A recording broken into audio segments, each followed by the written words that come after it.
Bolani yoshligidan unga bo'lgan munosabatlar, negativ fikrlar, bosimlar natijasida bola 4 ta variantdan bitta harakatga asoslanadi. Ya'ni 4 xil prinsip bor. Mana shu prinsiplardan birinchisi bu bola insonlarga o'ta yopishib qoladi. Mana shu insonlardan kelgan bosimlarga yana qaytib shunaqa bosimga, og'riqqa uchramasligi uchun ularga nima desa quloq solishga, moslashishga, o'zidan kechib bo'lsa ham ularga quloq solishga harakat qiladi. Bunday insonlar oxir-oqibat o'ta jabrdiyda rolda kirib qoladi va har doim insonlar ulardan rozi bo'lishi uchun o'zidan kechib yashaydi.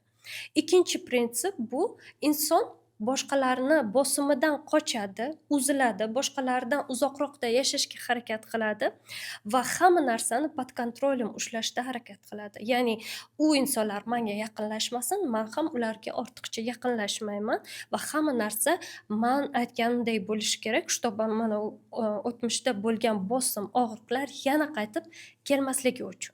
Va bunday insonlar boshqa insonlar bilan munosabatga kirishda juda ham qiynalishadi.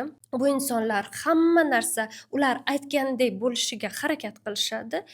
Bundan ham insonning o'zi va uni oldidagi insonlari qiynaladi. Uchinchi prinsip esa inson o'zini asl holatini ham qabul qila olmaydi, insonlarni ham qabul qila olmaydi, qo'rqadi va o'zidan ideal variantni yasaydi. Mana shu ideal variantni endi hayotida real qilishga harakat qiladi. Bunday insonlar o'zini doim qadrsizlantiradi. Oddiy qilib aytganda bu insonlar perfeksionistlar, ularda hammasi idealniy bo'lishi kerak. Ular o'ziga xato qilishga ruxsat bermaydi. Ular aytdimi, boshladimi, всё, самый идеальный, самый zo'r holatiga bo'lishi kerak bo'ladi. Bu insonlar borini qabul qilmaydi.